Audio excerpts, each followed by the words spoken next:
आपने नीचे पढ़ ही लिया होगा कि it's about Infosys interview experience. तो शुरू करते हैं। तो मेरे इंटरव्यू एक्सपीरियंसेस के बारे में मैं बताना चाहूँगी, क्योंकि जब मेरा इंटरव्यू होने वाला था तो काफ़ी सारे वीडियोस मैंने सर्च किए और मुझे ऐसा कोई ख़ास इन्फॉर्मेटिव वीडियो नहीं मिला जो मुझे बता सके कि मुझे कैसे पढ़ना चाहिए, कैसे तैयारी करनी चाहिए अपने इंटरव्यू के लिए। तो मैंने सोचा कि ना अब हो चुका है क्योंकि मेरा इंटरव्यू, और thankfully I am selected to for Infosys power programmer role. तो क्यों ना ये ज्ञान बांटा जाए आप सबके लिए। तो मेरा Infosys interview, I have 2 experiences. पहला hack with Infy. Hack with Infy जिनको नहीं पता है, हैक विद इन्फी एक ऑल इंडिया लेवल कंपटीशन होता है जिसमें जो बच्चे सेलेक्ट होते हैं उनको 2 प्रोफाइल पे हायर करती है इन्फोसिस।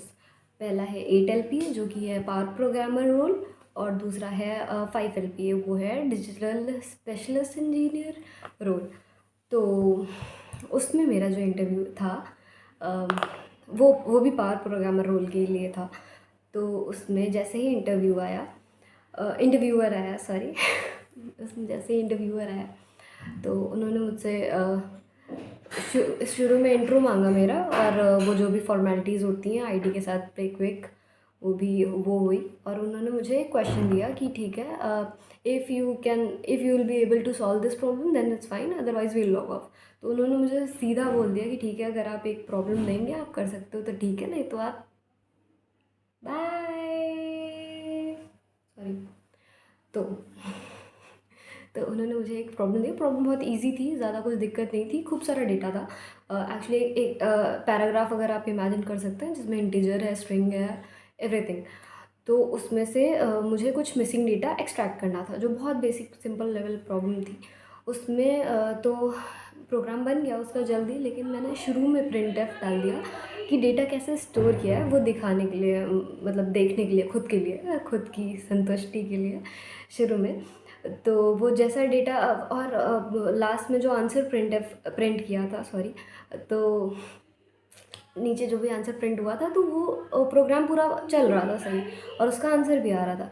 पर क्योंकि स्टार्टिंग में मैंने प्रिंट डाला था तो जो भी पैराग्राफ था वो पूरा प्रिंट हो जा रहा था, और मैंने एंड में आंसर नहीं देखा कि आंसर भी प्रिंट हो रहा है। और मुझे समझ में नहीं आ रहा था कि गलती कहाँ पे हो रही है पूरे प्रोग्राम में, कि प्रोग्राम पूरा चल रहा है और वही डेटा बिना बिना किसी मॉडिफिकेशन के कैसे प्रिंट हो जा रहा है।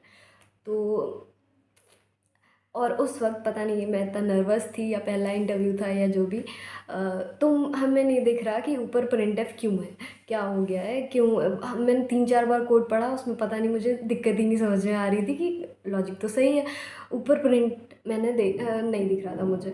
मैंने ध्यान नहीं दिया। तो फिर आउट ऑफ नर्वसनेस या जो भी मोमेंट था तो वो मैं नहीं सॉल्व कर पाई। तो बस ख़त्म हो गया मेरा इंटरव्यू। उन्होंने मुझसे एक क्वेश्चन पूछा, हमने नहीं किया। तो फिर खैर मेरा इंटरव्यू क्योंकि बेकार हुआ तो फिर घर आए हम बढ़िया। शक्ल देख के पता चल ही रहा था कि बेकार गया है। मस्त लूडो खेला कजिन्स के साथ, उसमें हार गए। पर क्योंकि लूडो में हार गए तो फिर आई वाज लाइक, लूडो में नहीं जीत पा रहे, ज़िंदगी में कैसे जीतेंगे। आई didn't touch books for like a week or something, and फिर मुझे पता चला कि इन्फोसिस कैंपस में आ रही है उसी प्रोफाइल्स के लिए 5 और 8 LPA, same package, same profile, same process, पहले एक कोडिंग राउंड और उसके बाद इंटरव्यू। तो क्योंकि हमने पढ़ रखा था हैक विद इन्फी के लिए, तो उसकी नॉलेज तो बेसिक नॉलेज क्लियर थी, थ्योरी जो भी क्वेश्चंस थे मैंने पढ़ रखे थे। और मैंने कहाँ से पढ़े मैं अगर बताना चाहूँ तो एक कोड शेफ पे एक कोड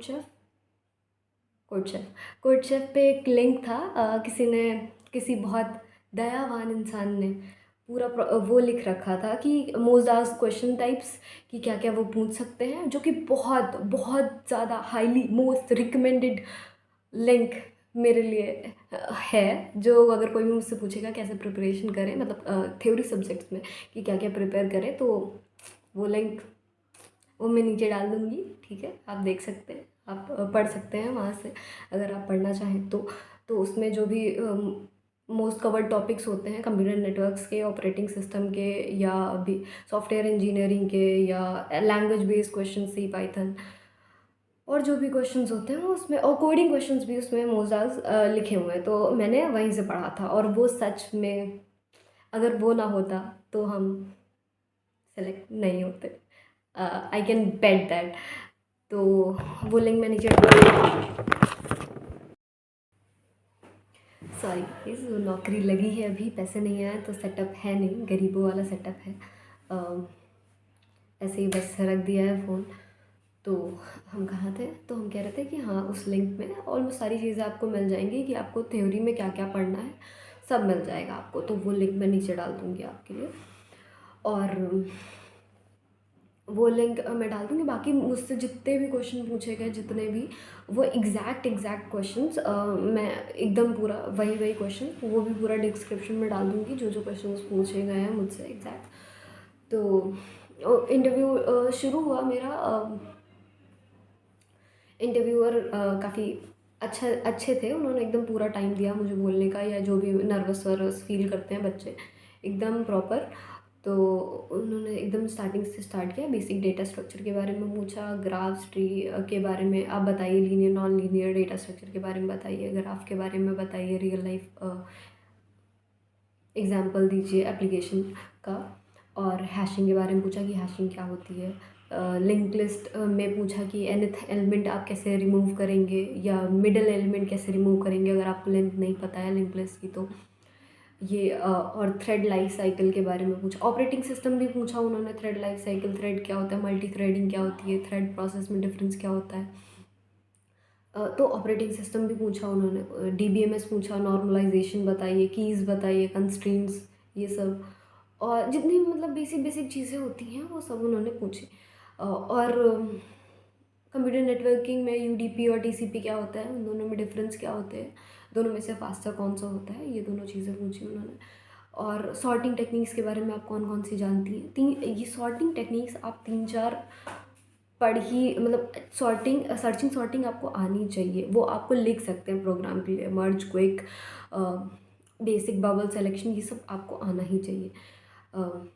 उस लिस्ट में दिया हुआ है, खैर, जो मैं नीचे लिंक दूंगी, कि आप मोस्ट आस्क्ड कोडिंग क्वेश्चन, तो आप देख लीजिएगा उसमें से, और जो मुझसे पूछे गए वो भी एग्जैक्ट। तो उन्होंने वो सब बेसिक क्वेश्चन पूछे, वो सब मैंने थ्योरी पूरी अच्छे से बता दी। ऑलमोस्ट 1 आवर जितना भी इंटरव्यू चला, उसमें मैं सारे आंसर्स दे रही थी। उसके बाद से 1 आवर अप्रॉक्स, 1.5 घंटा अप्रॉक्स मैंने सारे क्वेश्चन का आंसर दे दिया। उसके उनके बाद उन्होंने पूछे मुझसे, पता नहीं क्यों वो मेरा इंटरव्यू ख़त्म ही करना नहीं चाह रहे थे या कुछ। तो उन्होंने मुझसे एक क्वेश्चन पूछा कि क्या आप फ़ोन डायरेक्टरी बना सकती हैं पाइथन से।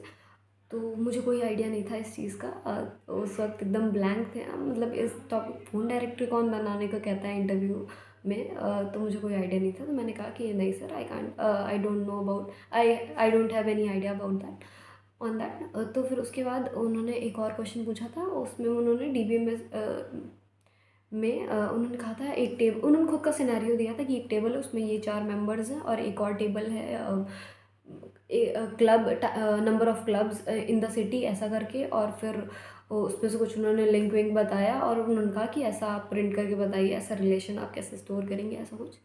तो मुझे तो क्वेश्चन समझ में ही नहीं आया। फिर मैंने उनसे कहा कि एक बार अगर आप फिर समझा सकें मुझे, तो वो प्रॉपर अच्छे से बता रहे थे कि देखो ऐसा ऐसा ऐसा है, लेकिन मुझे नहीं समझ में आया। तो मैंने कह दिया कि ठीक है, मैंने अभी इतना वर्क किया नहीं है, मुझे एकदम कॉन्सेप्ट क्लियर है डीबीएमएस का, पर इतना अभी अप्लाई किया नहीं है कि मैं आपको इसका जवाब दे सकूँ। तो वो मैं नहीं बता पाई, लेकिन उसके अलावा बाकी जितना भी था वो मेरा इंटरव्यू काफ़ी सही गया था। तो पर मैंने एक गलती कर दी, उन्होंने मुझसे पूछा क्योंकि 1.5 घंटे हो चुके थे और मेरे पैर बहुत दर्द कर रहे थे, क्योंकि उसके पहले 3 घंटे से मेरा एक टेस्ट चल रहा था। तो उस टेस्ट की वजह से हम बैठे हुए थे और अब 4 घंटे हो गए थे उसी पोजीशन पे बैठे बैठे, तो मेरा पैर सुन्न हो चुका था। तो मैंने उनसे कह दिया कि सर, अब 1.5 आवर हो चुका है और मतलब इंटरव्यू की लिमिट 45 मिनट्स थी। मैंने ये नहीं कहा कि 45 मिनट्स थी, मैंने कहा कि इंटरव्यू 1.5 घंटा हो चुका है सर, और इसके पहले मेरा एक टेस्ट भी था 3 घंटे का। तो I am sitting from like 4 hours and my legs are hurting. तो उन्होंने कहा कि oh Amisha, I totally forgot about the time. तो उन्होंने कहा कि मुझे तो पता ही नहीं चला, ऐसा 1.5 घंटे हो गए, इतना पता ही नहीं चलता लोगों को बात करते करते। खैर, टाइम का। उन्होंने मुझसे कहा कि अगर आपको कोई ब्रेक चाहिए तो बताएं, कि फिर उसके बाद फिर से हम कंटिन्यू कर लेते हैं। हमने कहा नहीं नहीं नहीं नहीं, ब्रेक ले लेंगे तो फिर तो आप फिर एनर्जाइज हो जाएंगे, फिर आप मेरा इंटरव्यू 1.5 घंटे ले लेंगे। हमने कहा नहीं नहीं, रहने दीजिए, अभी जितना लेना है कि आप 5-10 मिनट ठीक है कि आप कंटिन्यू कर लेंगे। फिर उन्होंने बेसिक क्वेश्चन उन्होंने मुझसे पूछा कि आप पहले जो टेस्ट दे रही थी वो किस कंपनी का दे रही थी। तो वो टेस्ट हम दे रहे थे नगारों का। तो मैंने सोचा कहीं गलती तो नहीं कर दी कि मैंने बता के कि किसी और कंपनी का टेस्ट दे रहे थे। खैर, वो टेस्ट मैंने बीच में छोड़ दिया था इन्फोसिस के इंटरव्यू के लिए। तो फिर मैंने इनसे कहा कि दे रहे थे लेकिन हमने छोड़ दिया। हम पूरा एकदम रियल रखा कि जो जो आ रहा है, क्योंकि ज़रा सा भी हम फेक बनने की कोशिश करते तो फिर कुछ बोल ही नहीं पाएंगे। खैर, तो फिर उन्होंने बताया कि वो टेस्ट दे रहे थे, पर मैंने इन्फोसिस के लिए छोड़ दिया क्योंकि ये मेरी पहली प्रेफरेंस है, ऐसा वर्क लाइफ बैलेंस बहुत अच्छा है, ऐसा ऐसा करके। और उन्होंने कहा फिर कि आप रिलोकेशन से ओके हैं, तो हमने कहा ओके ओके। बस, और फिर उसके बाद उन्होंने कहा okay Dharmisha, that is it. तो फिर इंटरव्यू ख़त्म हो गया। तो इतना ही था। अगर मैं आपको कुछ टिप्स देना चाहूँ तो सबसे पहले तो जल्दी मत करिए, ठीक है। आपको तो बिल्कुल जल्दी नहीं करनी है। आप उनको कितना बता सकें अपने बारे में, जनवा सकते हैं, वैसे रखिए। एकदम आराम से ऐसा सोचिए कि इंग्लिश में बात करनी, सामने वाले इंटरव्यूअर को अच्छा लगे आपसे बात करके। ऐसा आप अपना इंट्रो दीजिए, आराम आराम से दीजिए, कुछ भी हड़बड़ी नहीं है। ऐसा नहीं कि आप रट के गए हैं कि hello my name is Amisha Verma, ऐसा करके एकदम सड़ा सा फेस लेके, नहीं। आराम से, hello my name is Amisha Verma, I am born in but, एकदम काम रह के। उसके बाद जो आप फिर आप एंड प्रोजेक्ट्स के बारे में बताइए, अपने अपने जो जो की हूँ अपने सबके बारे में आराम आराम से बताइए। और जिस चीज़ टॉपिक के बारे में आपको बहुत नहीं आता है वो टॉपिक मेंशन ना करिए, ठीक है। ये उस टॉपिक में बिल्कुल मत घुसिए। ये नहीं कि नाम से बता दिया तो वो बड़ा ऐसा इम्प्रेशन झाड़ देंगे, नहीं। वो आप ना बताइए अगर आपको नहीं आता है अच्छे से। अपने प्रोजेक्ट्स के बारे में, अपने जो जो की चीज़ें करी हैं वो बताइए अच्छे से। और अगर आपको वो कोई क्वेश्चन पूछ रहे हैं, आप अच्छे से एकदम नर्वस ना होइए। आपको जो आता है, आपको अपनी भाषा में आता है, आपने एकदम रियल लाइफ एग्जाम्पल लेके समझा हो, इनहेरिटेंस की हमारे पापा की जो खूबियाँ वो हमें आती हैं, ऐसा करके आप वैसे बताइए उनको इंग्लिश में कि ठीक है। रियल लाइफ एग्जांपल ऐसा होता है कि इनहेरिट करता है इंसान अपने पेरेंट्स की चीज़ें, वैसे कोई दिक्कत नहीं है। इनहेरिटेंस वगैरह ऐसे बताइए, आप एकदम आराम से उन्हें समझवाइए कि हाँ, आपको सच में ज्ञान है, आप ज्ञान होने का दिखावा नहीं कर रहे हैं, ठीक है। तो आपके अराउंड ऐसे ऐसे ग्लोइंग हेलो अपने आप आ जाएगा, एकदम गौतम बुद्ध की तरह। कि हाँ, आपको सच में आता है। एकदम आराम से बताइए। और जो अगर आप इसके लिए तैयारी कर रहे हैं तो बेस्ट ऑफ लक आपको। और जो भी क्वेश्चंस हैं आप पूछ सकते हैं नीचे कमेंट बॉक्स में। और फिर उसके 1 महीने बाद मेरा इंटरव्यू रिजल्ट आ गया और थैंकफुली हम select. That is it. So